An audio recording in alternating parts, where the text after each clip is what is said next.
So we're still in lockdown, and I know lots of you are getting a little bit frustrated because you've been working on your websites, your social media, and you're desperate to get some professional photography, headshots, to pull it all together, and you can't right now, really. There are a few photographers like me, I think, that are doing doorstep headshots, which is great, and they're great fun, and you can do that maintaining social distancing, but and you know, it's pretty limited.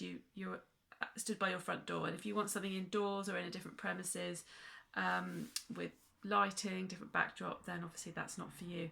So people have been asking me how they can do this, so I'm going to give you some tips on how you can do your own lockdown DIY selfie. So the first tip today is actually don't do, if you can, if you're living with somebody else, is don't do it yourself. Actually get somebody else in your household to take it. If you're holding your camera or your phone, most people will use a phone, you're like this. So your shoulders up, your arms up, you can't get the right posture and you look tense. So I would say get somebody else to do it. If you haven't got anyone else that can do it for you, get hold of a selfie stick that's got a little remote trigger like this, and you can set it up on the selfie stick in front of you on a tripod, which is what I'm doing right now, and you can trigger it. So you haven't at least got to hold it up here and get all tense, but preferably get somebody else to do it.